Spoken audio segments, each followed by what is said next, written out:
program. So just so I can get a sense of like who everyone is, if you don't mind. So like Norbu, what's your in-game name? My in-game name is Caramel.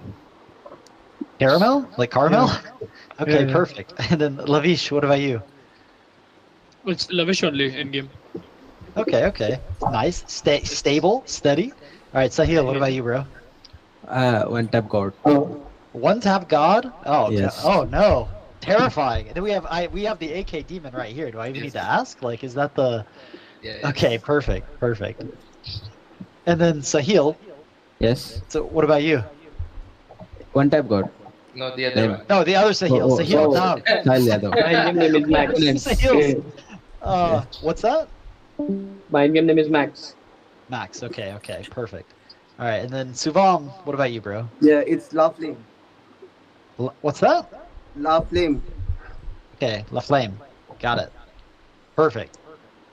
All right, so I think what makes the most sense before I just get in and start yapping at you guys, to give you a little bit of my background and to kind of talk about, I think it makes sense to tell you a story about how I first got into Valorant and sort of my journey here. So let me share my screen one sec.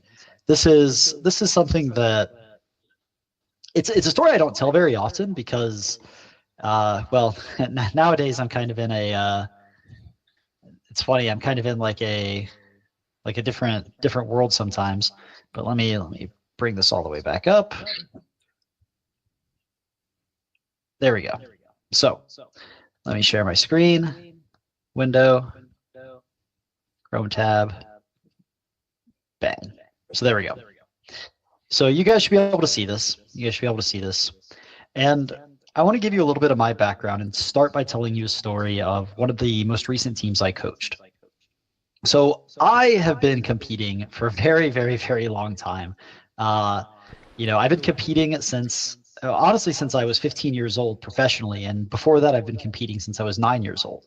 I've traveled all around the world, to China, through Europe, through South America, won a couple of world championships, a couple of national championships, and then I've spent much of the last 4 years coaching. And when I went to Valorant, it was not as a player. I was already, my playing years were a little bit behind me at that point. And the first team I coached was the Sonics. They were the #1 team in Australia. But for me, it was fun. We peaked at top 8 in North America. They'd come over to the US to play. And I kind of thought, okay, well, I want to do something a little bit more challenging. I want to do something that no one has ever really done before, right? As a player, I was super competitive, and I always still have that in me. And so I reached out to Cloud9. At the time, their women's team had been the #1 women's team in the world for 3 years straight. Well, 2 years straight, really. 3 national championships in a row. But the problem was they were not very good. They were terrible. They were ranked like 250. And it didn't make a lot of sense, right? I was like, well, that's weird. Like, how are you winning like all of these tournaments and doing super well? And then like every time you play any event, you just get trashed. And it was something that I was like, okay. So I left the Sonics and I went to Cloud9.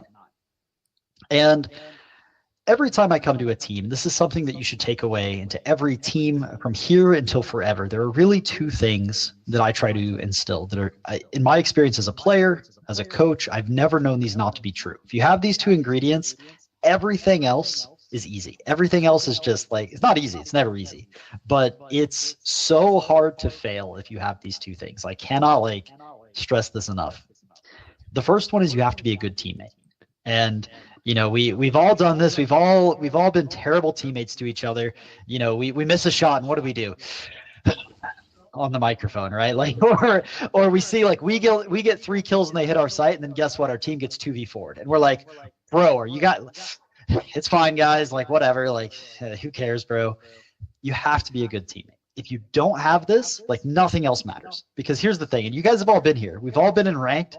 The first thing someone does on the mic, like you lose like a 1v3 or something. GG, game's over. Game's over. Can't do anything. You don't do that in a team environment. Hopefully, not that bad. But little things you do. Little things like the way you say, like, "Hey, man, don't worry about it. Like, we got this." The way you react when you die, when you get surprised. The way you go like, "Whoa, 1B." If the way you just interact and talk is so critical, and you have to at all times be a good teammate. That's part 1. Important. If you don't have that, nothing else matters. And the second one is something I thought about for a long time. And when I was a player, I was a little bit toxic. So I was definitely not number one. I was not a good teammate for a lot of the early time. But the team has to be your number one priority. You know what that means? It doesn't mean you can't have friends. It doesn't mean you can't have time with your family. That's all really important. But if you want to be the best in the world, and that's why we're all here, right? We want to be the best. Yeah.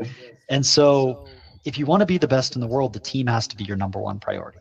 You can have other stuff. You go for a walk, go to the gym, hang out with a girlfriend, whatever you need to do. But in your heart, the team comes first. That's what it takes to be the best. If you have these two things, right, you have those two, nothing else really matters because everything else comes with time. That's really the secret. That's the secret sauce. And so when I came to Cloud9, that's what the girls were missing. They had these championships. And they were doing really well at their level, but they didn't really have that priority. They were like, oh, well, we're winning these tournaments, but we're not actually there. And so what ends up happening when that's the case is you have to start with the priorities. You have to start, hey, is this your number one priority? Because if everyone buys into that, the next step is so much easier. Now, how do you do that? It depends. This can be really simple. So something you guys will notice, you can think back to all of the teams you've been on. Think about this team. Think about when practice ends. It's 4 o'clock, it's 5 o'clock, practice is over, and you're like, oh, that was a tough day. 7 hours, or 3 hours, 4 hours, however much time you put in. Everybody goes their separate ways. They log off to go play ranked with their friends. They disappear, and they do something else. You really want to be a team. And it starts by, is the game your priority? Or are you going off and playing Fortnite? Are you going off and playing Apex? Are you going off and just I'm going to go out to the club with some friends, right? That's where you start. Is it your priority? And then the part two, you have to start with, is it your priority? Because you can't start on the first one, even though this one's more important, until you have that. Hey, yes, you need to be a great player. Yes, it's absolutely important that if you're the Opera, if you're the Duelist, yeah, you need to be freaking sharp, man. If you're shit, your team's gonna be shit, right? That's the way it goes. But in reality, everything about how you interact with your teammates is super, super important. If you don't get this right, if someone doesn't get on board, the entire team falls apart. That's just the way it goes. So when it came to Cloud9, when we came on board, there were 3 problems right away, right? 3 pretty big problems right away. One of them we've all been through. Oh man, it was Annie Dro. She literally left and retired a week after I joined. I tried not to take it personally, but what can you do? I was like, oh man, great. It's a terrible situation, right? And then we were like, okay, well, we're going to pick up, after the panic faded, right? We were like, okay, well, we're going to get Bob. Bob is incredible. Let me go back. She's amazing. But there was definitely this really solid sense of oh my God, we just lost someone who's been on the team since the beginning. What now? And the third thing was, and I'm sure this is the case, especially from, India is not seen as this dominant region in Valorant, where there is this bias against a lot of teams that you have to face, and you have to confront that, right? Because otherwise, you need to come in with a chip on your shoulder. It's not like it's Europe. Even the US, sadly, I played Counter-Strike once, and the US is just memed terribly in Counter-Strike, right? No matter how hard we try, the Europeans are just looking down on us. And with Cloud9, that was amplified tenfold because I was working with the women's team. And it's one of those things where we had to take a really hard look at our staff and at the players and say, hey, do we actually think we can win? And it took a lot of effort, a lot of energy, and a lot of sitting people down and saying, hey, I believe in us. I believe we can do this. Let's make it happen. And when you have those 2 ingredients and everyone buys in, the results speak for themselves. In 6 months, we'd gone from rank 205 to rank 26 in North America, the highest placing until very recently with Shopify Rebellion, a women's team had ever placed, top 30 in North America. And this was not an anomaly. I've done this time and time again in different esports, in Super Smash Brothers, in Counter-Strike, in Crossfire, in Tactics Arena, in all of these different games. When you have those 2 ingredients, nothing else matters. Everyone has to be committed to the team. It's their number one priority. And then if you're good teammates on top of that, there's literally nothing you can't do. So before we move on, right? Before we move on to the next thing, I wanted to give you guys a chance to ask any questions, anything on your mind. How this is structured moving forward is I wanted to give you a bit of my background and then just talk for a moment and then dive into how to learn and how can you improve and how can you take these things and apply them not just to the team, right? But also to yourselves as individual players. So any thoughts, any questions? What do you got? What do you guys have for me?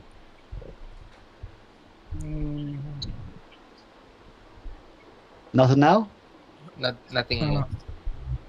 Okay, perfect. So how do you take all of this? How do you take, this idea of like, okay, we have to, let's say you get all 5 people on board, right? All 5 people are like, no, bro, like you don't understand. We're grinding 8 hours a day. I'm going to sleep and I'm dreaming about Valorant. I want to strangle my teammates sometimes, but I love them still, right? Like that's so you have that buy-in, and that you're a team, right? What comes next? And this is something that not a lot of people get to ask because most people fail at the first 2 steps. Most people, like we all know someone who they've been practicing for like 5 years and they're stuck. They're stuck at like tier 2. They're stuck at tier 3. They're stuck in that. They're just stuck somewhere. Even at the highest levels, you'll see this all the time where they'll be practicing their heart out. It seems like it, and they just are not getting any better. So most people don't even make it to this stage. They're either not a great teammate or they're not really committed. But once you have those 2 things, what comes next? Well, there's 2 ideas that I found like really helpful. And the first one is like a little silly, but it makes me smile every time, which is the idea of an inchworm.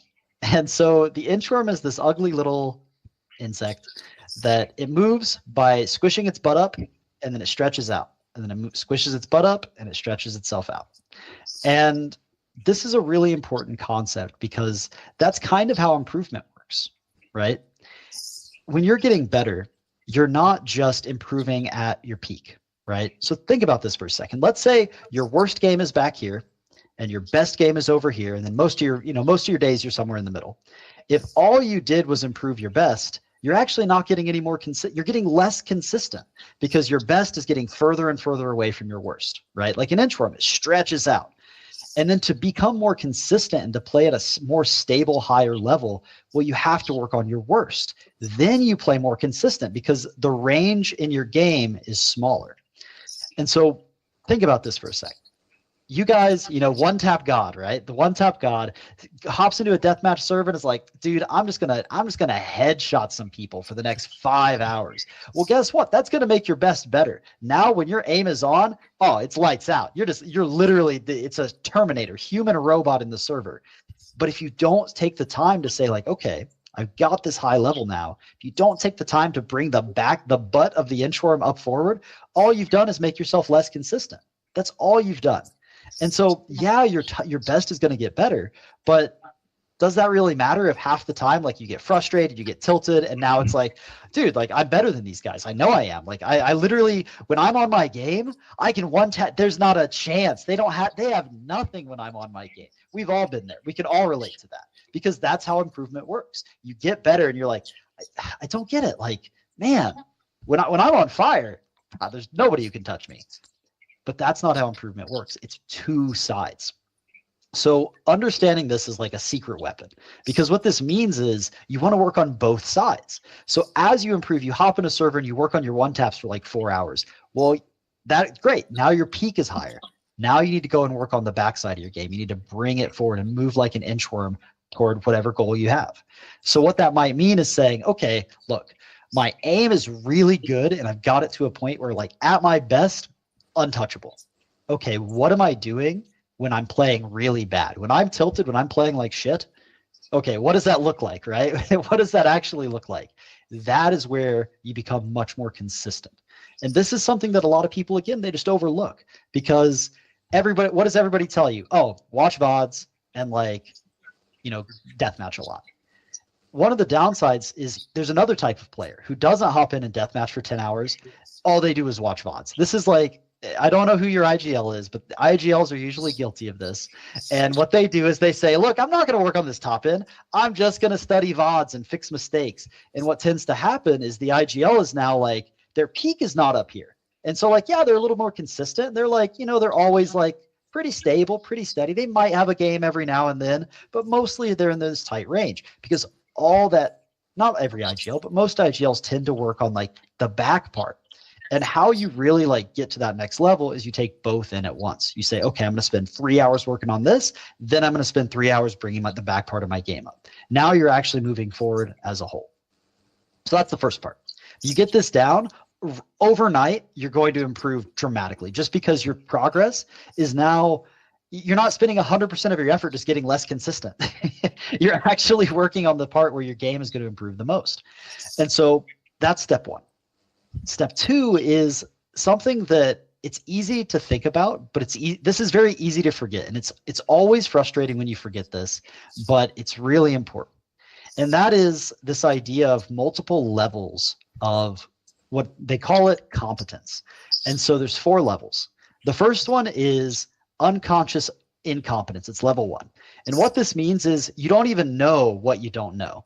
Right? Imagine the first time you played Valorant, if you came in from like Apex or something, and someone says like, hey, you know, like your bullets shoot more straight if you stop moving. You're like, what the hell? Like, why did no one tell me, bro? Like, I've been playing for like a week. No one told me. And so if you don't know about strafe stopping, you can't possibly be good at it, right? Like there's no chance you can be good at it. That's level 1. You don't even know what you're doing wrong. Level 2 is like, okay, I know what I'm doing wrong, but I don't know how to fix it. So this is where a lot of people, like especially at your guys' level where you're already pretty good at the game, like you already like, you know, you're not like literally in the top 5 in the world yet, but you're pretty good. Like you're pretty damn good. So this is where most of you guys will be for the things you're doing wrong. Where if someone points it out to you, you're like, yeah, like I know, like I'm trying to do better, but like, I mean, it's hard, bro. Like think of this as like someone who goes, oh, they're playing a new agent, and they don't know the lineups yet. This is the perfect stage. Like, oh, dude, like, I mean, I know there's a lineup, bro. I just haven't figured it out yet. Like, I don't have the perfect Sova dart for that position. Like, yeah, I could have done that, but I just don't know it yet. And then level 3 is where you'll start to resonate with this a bit more, because this is the level where for you guys and for so many players, you now know how to do it, but it has to take up some of your attention. Right? You now, oh, I know how to play like this. I know how to do this. And if I focus really hard, or if I pay attention, I take the time to line up, I can do it. But guess what? When you're under pressure, you're in a match, you're in a scrim, and it's a 1v3, and like the people are like running at you. All of the sudden, oh man, it gets a little bit harder. All of the sudden, you're not as calm, and it's not as easy to sit back and be like, okay, I'm going to do my easy peas like Sovadar lineup. Let's go. No. The stage 3 is I know how to do it, but it's pretty hard still. And then stage 4 is the holy grail, right? This is the, I don't even have to think about this anymore. I can do it without thinking almost every single time, easy peas. Think of it like tying your shoes, right? Like you right now, you could be talking to your boys, like tying your shoes. You could be like doing anything on earth, tying your shoes. It doesn't even cross your mind because you've done it so much that easy peas. Right? You think about this in terms of pulling down on your gun. Think of it, no matter how angry or frustrated or tilted you guys get, you will never just like start shooting into the sky. Like never will you just like not control your recoil, because you know it's ingrained to you to a point you don't even have to think about it anymore. And so what this means, oops, I don't know where this is off to the left. That's interesting. Still has the women's competitive scene. Oops. What this means is that as you're improving, right, and as you are going through and improving an underlying skill, one of the things that you want to do is slowly move through this chart, right? So if you say, oh man, my communication needs work, right? Well, level 1, you might not realize you're being a terrible comms. You might think like, oh, like I commed it fine. And then your coach pulls you aside and is like, hey bro, like actually that's kind of shit. Like maybe you need to improve a little bit, right? So then you go, okay, I need to do better here. But guess what? The side exec comes in, and what does every person here do? I stop common, bro. I'm staying alive. I'm getting my one, and it's like then after I'm dead, then I'm gonna be like, hey, 2 are out. The jet dashed out. The omen blinded. They threw 2 flashes over. The Sova dart. I broke it. Like I'll calm hell up a storm once the exec's over. But that's because it's at level 3, right? It's not a level 4 yet. You still have to think about it. When the pressure's on, it's still a little hard. And the goal is to eventually get it to, as the flash is coming over, I'm breaking dart. Yo, I'm playing here. I'm tucking. Can you smoke mid-sight? 1 dead. You're peeking. You're moving. I'm counter flashing. That's where you get to that point. Now your teammates don't even have to wonder what you're doing. They don't have to look at their radar as they're rotating over, getting killed by the lurker in mid. They know because you're saying it. And this is true for every skill. This is true for aim. Your aim. If you practice your aim to the point, you don't have to think about it anymore. Your recoil, your position, your rotates, every skill follows this path. And so as you're improving, it's really, really important to recognize what level you're at for that skill. So if your coach says, or if your IGL says, hey guys, we gotta be a little bit better at like our comms and like 2v2s. We're losing so many 2v2s or anti-ecos. We're just getting opened up in anti-ecos. Okay. Well, if you focus really hard against an anti-eco and you just like don't get killed, like it's like, oh, okay, that means we're level 3. But if you still like, even if you're actively working on it, that means you're probably toward like level 2. And that means you need to go out and study because each of these levels takes a different thing to get it to the next point, right? Each of them takes a fundamentally different approach to go from one to the other. Because if you don't know anything, if you're at level 1, you just need someone to tell you, bro. Like you need someone to literally like be like, hey, that's really dumb. Don't do that. And you're just like, oh, really? Oh, my fault. Like, cool. And then level 2, to go to level 3, what you need to understand is not just what you're doing, but how to do it. You need to get the ability to do it at all, right? And that's again a little bit different because now it's okay. I have to practice this a couple of times, figure out when to do it, why to do it, when should I not do this? That's level 2 to level 3. Level 3 to level 4, it's reps. It's literally just grinding it out, scrimming over and over and over again, and just keeping that in your mind. And when you fuck up, because you will mess up, you will. Like that's just how it goes. So when you do, you just go like, it's okay. I clearly wasn't as focused as I thought. Then I got to focus in and make sure this doesn't happen. And slowly you build your skills up to that level 4. And when you think of it in like with the inchworm, this all comes together. Because what you do is you'll notice that your skills at the peak usually are at level 3 or 4, right? Because you don't have to think about them. And so like, think about when you're like popping off and like, you're just like destroying people. You're not thinking about your aim. You're just like literally zeroed in. You're not thinking about anything. You're just playing amazing, right? That's just flow. That's how it works. But the more you kind of like think like, where's my crosshair supposed to be? Like, oh fuck, what's the lineup again? Like, dude, it's terrible. Like, it's really hard to play well if you have all this other baggage in your mind. So really important. Your front end skills, you move up, get to level 3, get to level 4, and then you work on your back end skills. You get them to level 3, then level 4, and then you move your front end forward again. You combine the inchworm with this process, right? And so I wanted to give you guys an example because I know I mentioned comms earlier. So there's it's one of my favorite examples of someone like how you can see this in action. And it's actually from the Sentinels. So let me share this. This is one of my favorite I'm gonna change my tab here for a sec. This is one of my favorite examples of what we're gonna see is we're gonna see oh geez, so loud. So we're actually going to see Marved. Let me see if I can find the exact moment. It should be down here to like 9:25, I think. Yeah, perfect. So we're going to see Marved, who is the IGL for Sentinels at this time, literally because of the pressure of the moment, not calm for like half the round. This is a comms video. I still don't know why they put this in here. Maybe they were just laughing at him because the pressure gets to him. And what this would mean, right, if the pressure gets to you and you don't calm in like a really important round in a really important match, probably means that your communication is at level 3 instead of a level 4, right? So if we play this out, I'll play this a little bit. Now the operator halted and stuck it. Oh, what was that? Hello? Mic. Taflim? Mic mute. Mute कर. Mute your mic.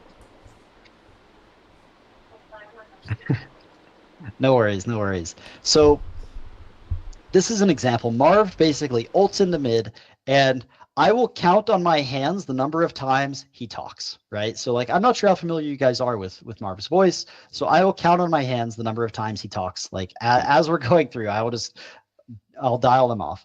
So here we go. In mid. Yeah, I mean, he is just in the middle. And of here the nowhere. comms start now. I say alive. Heaven dead. I say alive. We're heaven, we're heaven. Nice. And it's alive. Heaven. Right now. He got a raffle. He got a raffle. Out Two heaven. heaven. They're out. They're out. Pinging bomb is back 10.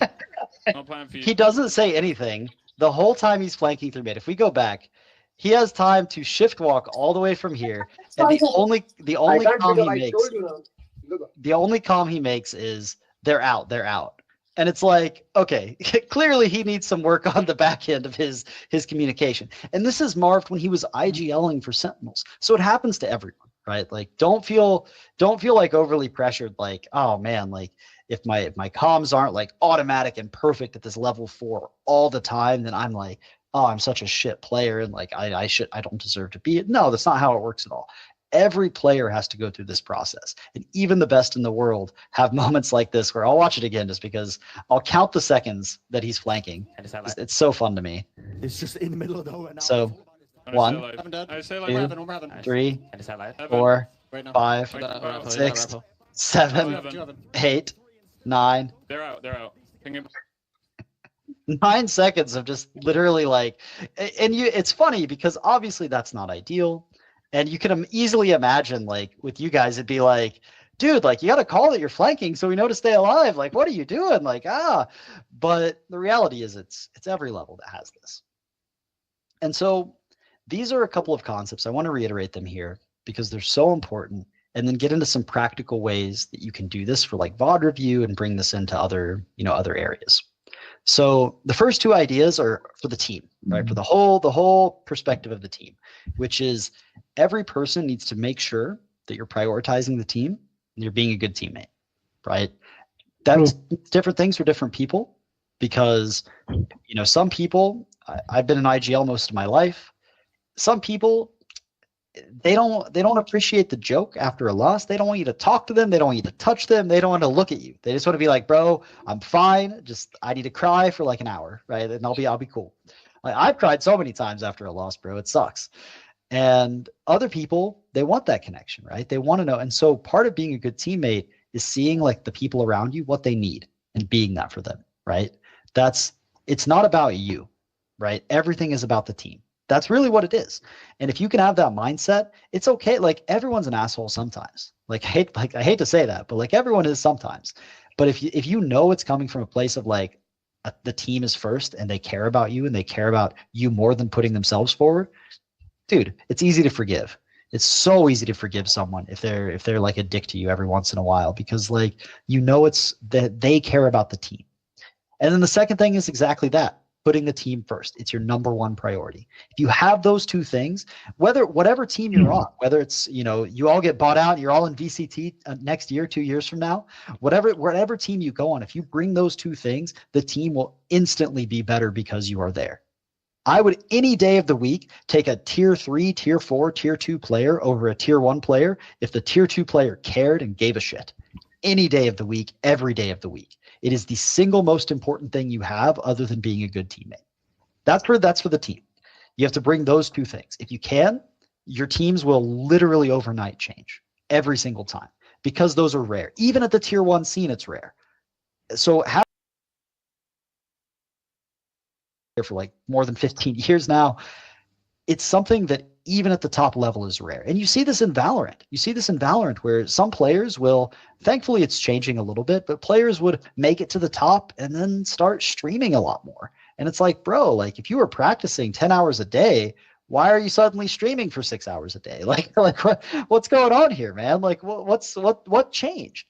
And so you really want to bring those 2 ingredients every single time. And then as an individual, you want to remember the inchworm. Work on both sides of your game. Don't just focus on, I'm going to be better. I got to be better. I got to be better. Focus on that. But it's just as important to focus on the backside, making it so like, okay, hey, my best is really fucking good. When I'm at my peak, oh, unstoppable. Okay, well, let's make my floor unstoppable too. Then it's like, okay, now I'm up here. Then I move forward again, and you move like that.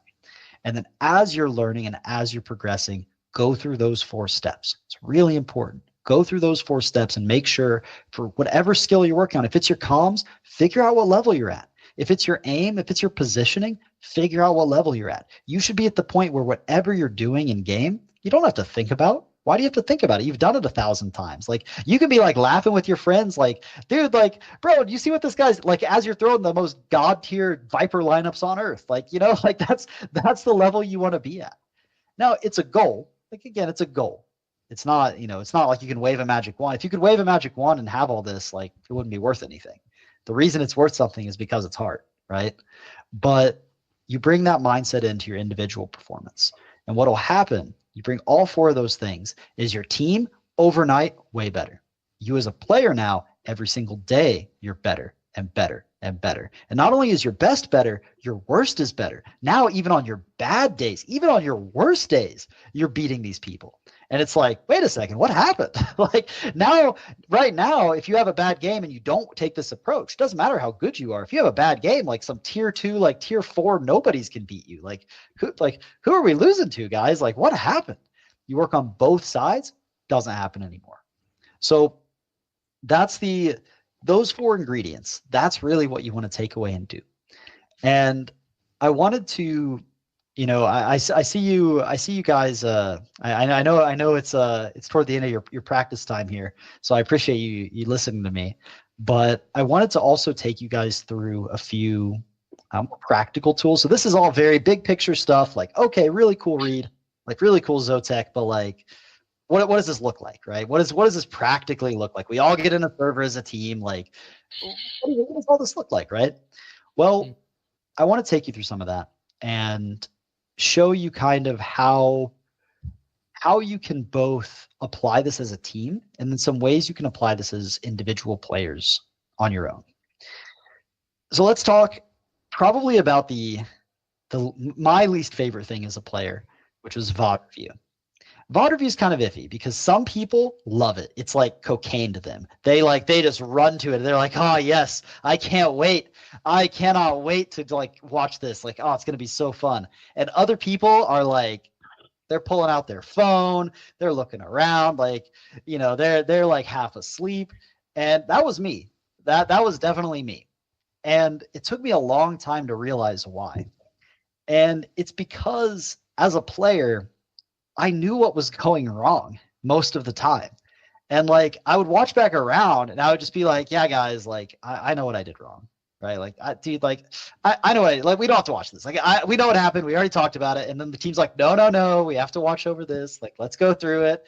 And it causes like a lot of tension, right? Because on one hand, the people who want to watch it and are like, no, I don't know what happened. Like, I want to see this, want to watch it. And the people who are like, no, we know what happened. It's like, it's this really awkward tension sometimes. And what I realized is VOD review is at its best when you don't know what the easy answer is.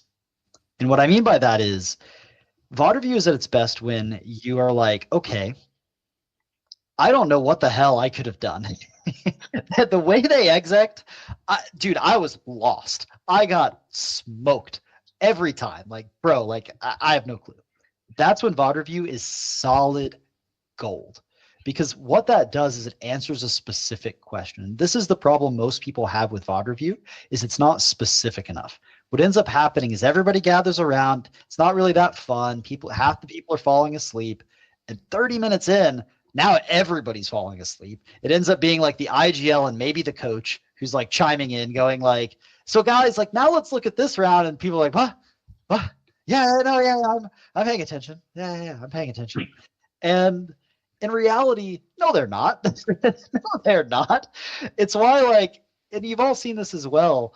Like, what'll happen is, oh, let's go over like a default or something, and everybody's in the server running around, and then you'll look at one person who's just AFK, and they're just like looking into a corner, and you like look at their character in game, and they're just, and what you do every time is you're like, Sivam, are you there?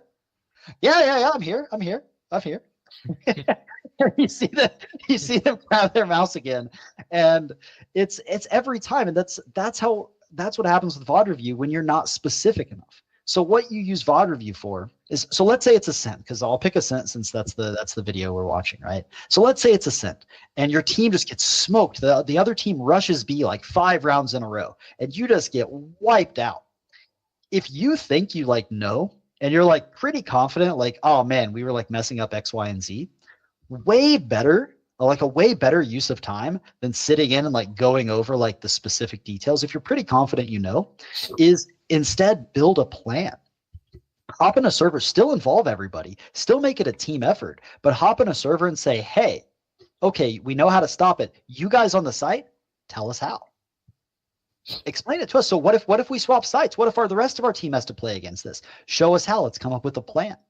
Or if you don't want to do it in game, you watch a pro VOD. You say, okay, well, hey, we got smoked on this. Like, let's look at how a top team actually plays this and like see what the difference was. Because I guarantee you that is going to be way more beneficial for you than sitting in the server where everybody's asleep, going round by round, kill by kill of like, well, Norbu, you got opened up here. Norbu's like, bro, I got opened up there because you guys pushed mid and died, bro. Like, and then it ends up being this whole thing where like instead try to use the VOD sessions to come up with a plan, right? So hop in a server, say like, hey, we were playing a lot in wine. Let's look at how a top team actually plays. Oh, they're never in wine. Oh, they're only in wine like 1% of the time. We played wine 5 rounds in a row. Like no wonder when they rushed B, we got smoked. Oh shit, like they actually play on site against this. We played retake every round, right? You'll notice really quickly. That's how you use VODs. You look at what other people are doing and you take the best ideas you can, or you create new ideas on your own. If all you do is sit in like a stuffy room and it's like, okay, practice is over. Let's sit down for an hour and a half and watch footage. What the hell? Like, dude, I can't even, like, most people are so TikTok brained that they can't even watch for like 5 minutes, bro. Like that's just the reality. Like and it's not TikTok. It just is like, that's just how it goes. And so VOD review is still super useful if you don't know what happened. If there's a round where like, dude, what even happened? Like, I don't know. That was crazy. Mark it down. That's where the coach can chime in and be like, okay, hey, round 5, we seem super lost. Like, what happened? Yeah, I don't really know. Let's take a look.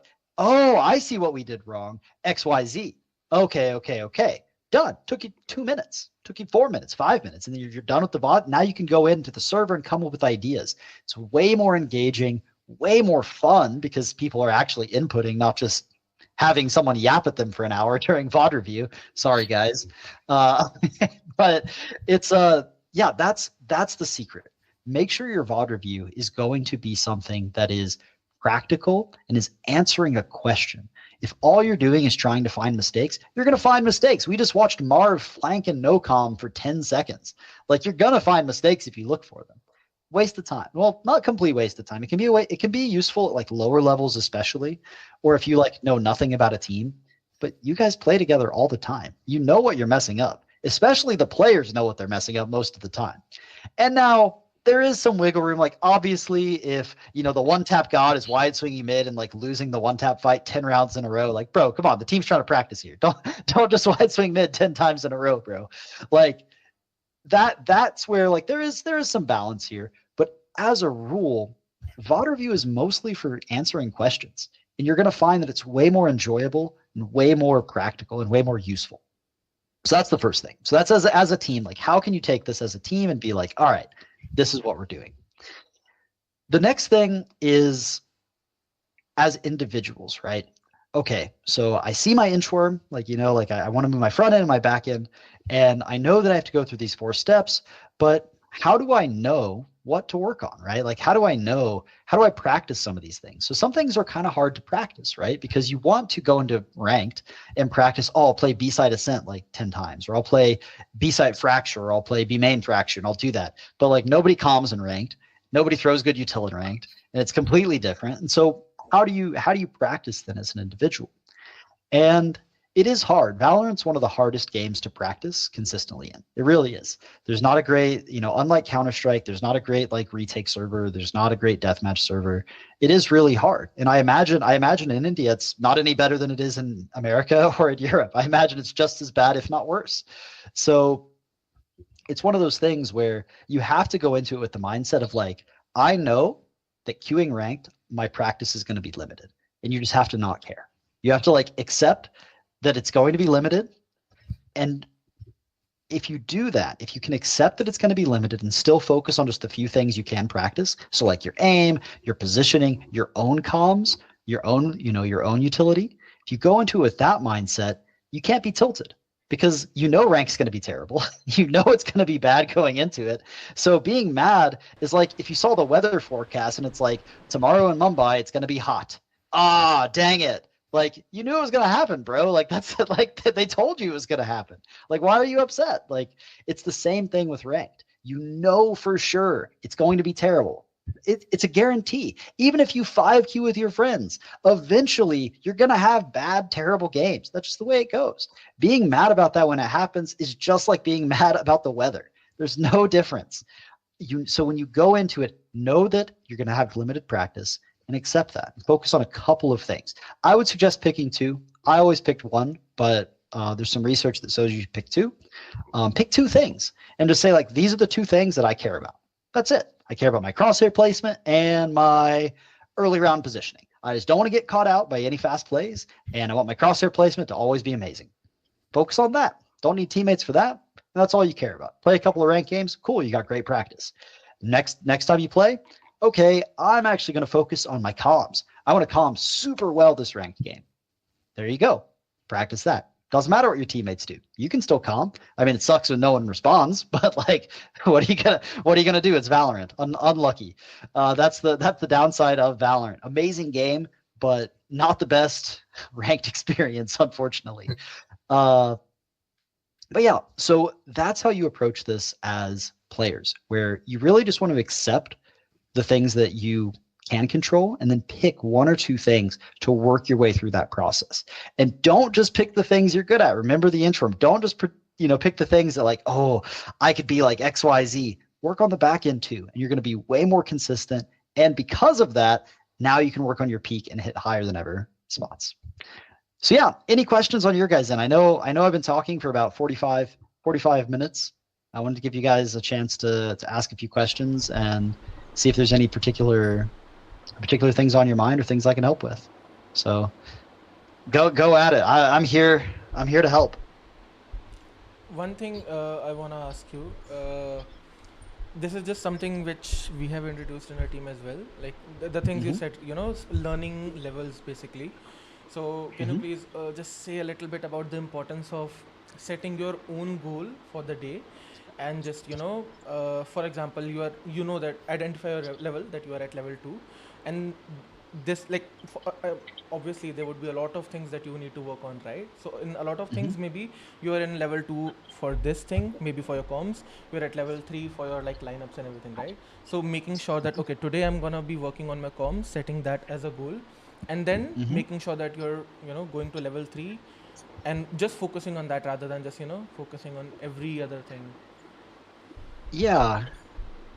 So there's 2 things I want to say on that. One is, so there was this idea, and it's less common now, but certainly when I was first competing, there's this idea that you should be like a cold-hearted killer. You should be a robot, no emotions.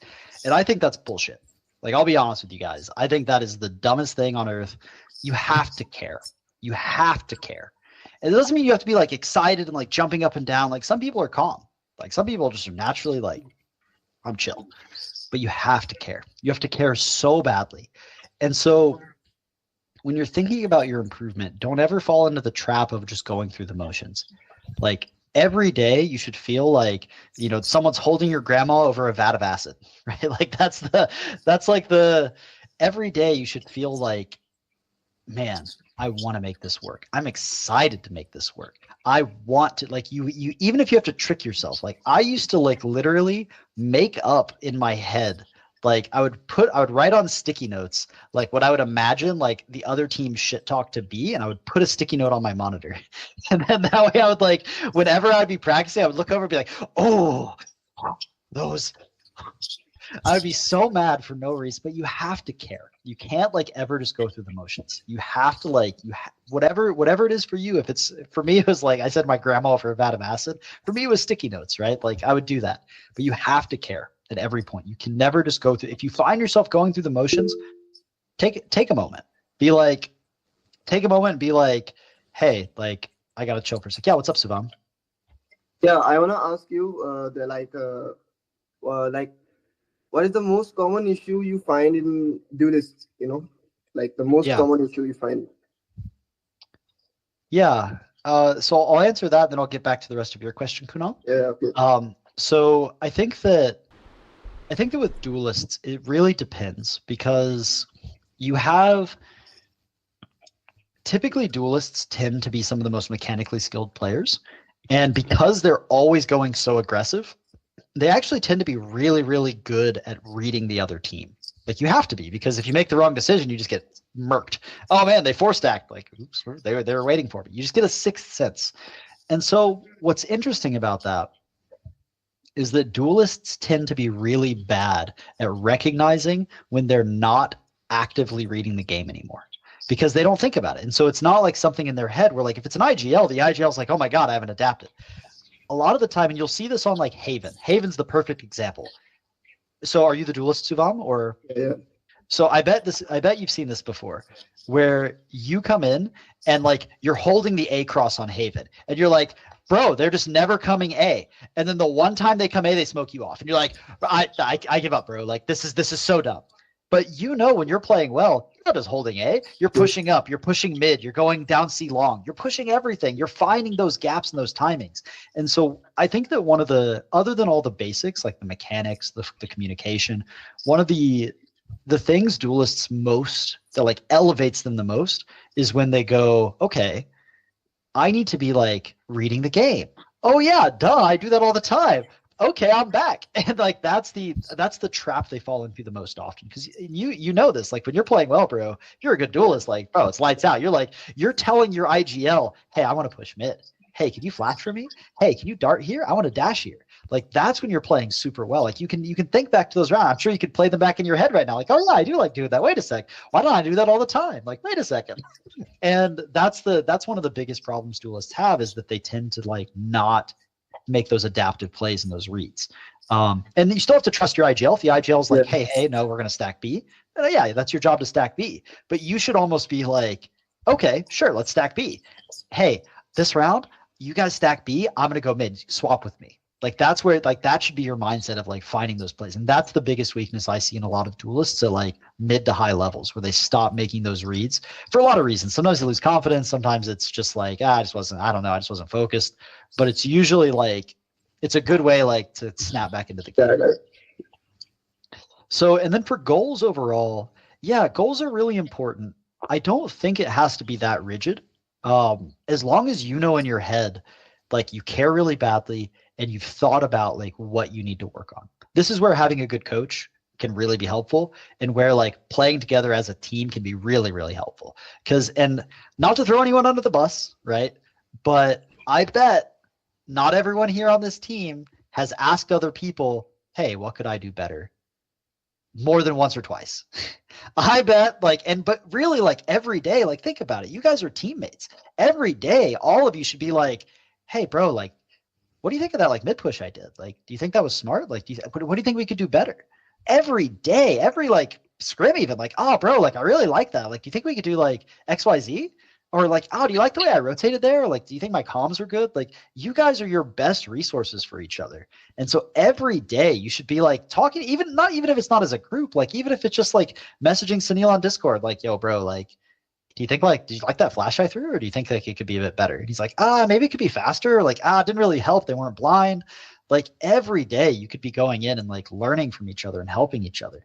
And that's something, again, not to throw anyone under the bus, but I bet you guys could be doing that an awful lot more than you are. And so it's one of those things that's like it's just an easy thing. You guys are all in this together, and you should definitely use that. Plus, it just for the record, if you ever you guys get trials for tier 1 teams, things like that, the most impressive thing you can do, one of the greatest signs of respect, is to ask someone's opinion on your play, and it means a lot. If you value someone's perspective and you can go in and say hey, what do you think I could do better? I felt like I was always at the wrong site. No, the odds that someone if someone is active, we all know this. We've all, even in ranked, think to ranked. If someone is genuinely they fuck up and they're oh bro, that's my bad. You think I should play elsewhere? You're never mad. You're mad in the moment, the round. You're what are you doing? Why are you playing there? But afterward, if they come to you and they're hey bro, how do you think I should play this? And you're dude, just play here, bro. Play the retake, spam them. And then they get the kill. Even in ranked, you're bro, I told you, you got the kill off the spam. Oh, let's go. You connect with them, and that's a stranger. Imagine when it's your team. Imagine when it's your team that you're having those with. And so that's something where it's when it comes to goals, the goal should just be to improve and to pick something on either your front end or your back end that you're working on, and just try to be a little bit better every day. And it sounds so simple because it is, but it's not easy. It is so simple, but it's not easy. It's really hard to do this because we have egos, we get tired, we're oh man, so-and-so, he keeps whiffing shots, blah, blah, blah. But no, you're in it together. Nothing else really matters. You're just trying to get better. So yeah, that's the moral of the story. Nothing matters, just get better. Just get good, guys. That's the moral of the story. Yeah, any other thoughts? But that was really great. I just want to appreciate it, we understanding that we are the best resources to each other, and I think that's the best thing, which we should all keep in our hearts and just keep helping each other. Yeah, and guys, it's something I've had to learn the painful way because, like I said, I was kind of an ass when I was first starting off. It took me too many years to realize, oh, maybe I would win more if I wasn't super mean to my teammates. But even then, I had to realize it's not about just not being mean, because some people's personalities, they will say bro, I have no, and this is common. This is really common.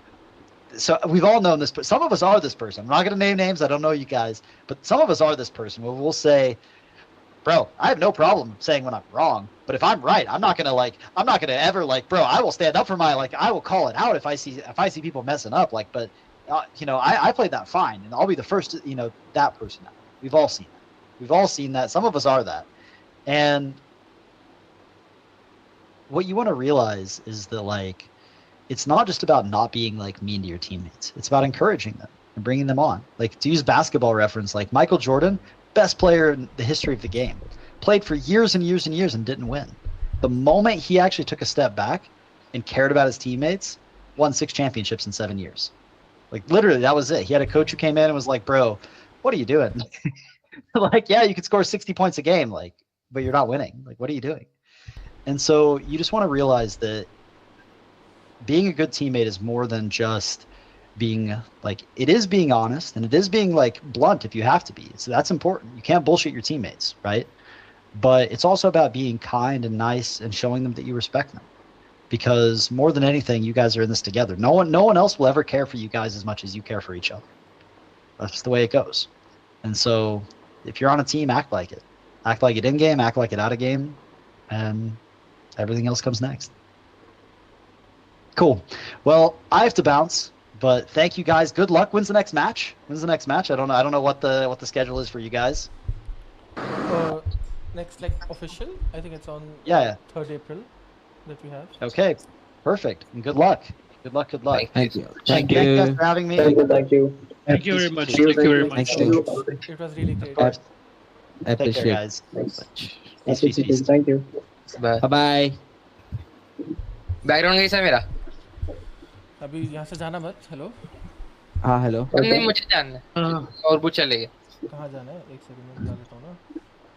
समझ लगी सबको? मेरा आपके पास क्या बोल रहे? फिर से बोलना. हेलो. आवाज नहीं आया पापा. अरे उससे रैंडमली मेरा नाम कैसे लिया भाई? कुछ बोला था क्या तूने किसी? अच्छा दिख रहा था तू. अरे तेरा माइक जिससे चालू था और तेरा बैकग्राउंड नॉइज आ रही थी. कुछ तो तू भगा रहा था, वो बोल भी रहे थे. किसको तो बोल रहा था. मैंने मैंने सबका एक स्क्रीनशॉट लिया, मैं उसमें मीम बना के डालूंगा ग्रुप में। अरे बट लास्ट नेम कैसे बोल रहे, मतलब शुभम कैसे बोला कि लाइक जो लॉस्ट होता है ऐसा रैंडमली? अरे नहीं, वो एग्जांपल दे रहा था, पर देखो लिख के समझ उसमें गया रियलिटी आ गया। देखो लिख के समझ गया। रैंडमली बोला यार। नहीं मैंने बताया था आपके। Hello hello. हाँ बोलो। हेलो। हाँ मैं ये कह रहा था कि जो भी लाइक कप्पा पूछ रहे हैं व्हाट्सएप पे रिप्लाई करो पहले, किसी को भी क्वेश्चन नहीं था। अरे मैंने फोन, मेरा क्वेश्चन ही था तो कुछ पूछना हो तो उनको, बट चले गए उतनी देर में। लिख दो व्हाट्सएप पे लिख दो।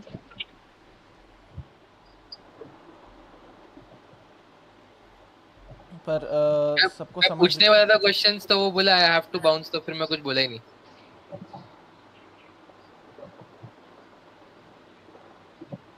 मैंने तो 2 ही पूछे हैं भाई।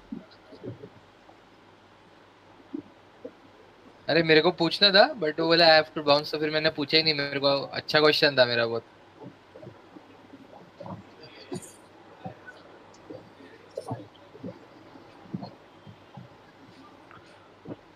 बोलो ना क्या हुआ। मैं ये कह रहा था कि जो तुम लोगों को समझ लगा है उसके नोट्स बना के तुम्हें लिखने हैं सबको। यार मेरी मेमोरी थोड़ी खराब है, जितना याद रहेगा उतना लिख दूंगा। हाँ तो इसका मैक्स के तो यहाँ से, मैक्स के यहाँ से हाँ लाइट आ रहा है ना, फ्लैश मैक्स फ्लैश। नहीं बातें बोल रहा हूँ, बातें यहाँ से। नहीं सुन रहा हूँ मैं लाइट लिखा भी हूँ। मैक्स ऐसे बैठा था देखो।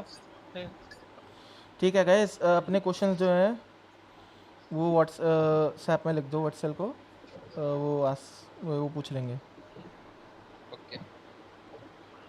एक फनी सी मीम बना के डालता हूँ ग्रुप में, ठीक है? कोई बुरा मत मानना। ठीक है, अपना नहीं बनाएगा? अपना भी बनाऊंगा ना। और कुछ बोलना है क्या? चड्डी क्यों दिखा रहा तेरी? और कुछ बोलना था? नहीं यही बोलना था कि पूछना था सबको समझ लगी लाइक क्या क्या बातें हो रही। बात तो समझ। हाँ बाद में एक बार हाँ। मैंने भी नोट्स लिखे हैं, बाद में वो कवर कर लेंगे, रीट्रेट कर लेंगे एक दूसरे मैंने के रिकॉर्ड साथ। किया है रेके जी, मैंने भी रिकॉर्ड किया सेव कर दिया है मैंने।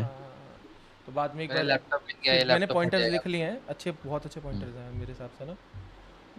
तो करेंगे लाइक रीडिस्कस करते रहेंगे इन चीज़ों को ना। Yes yes.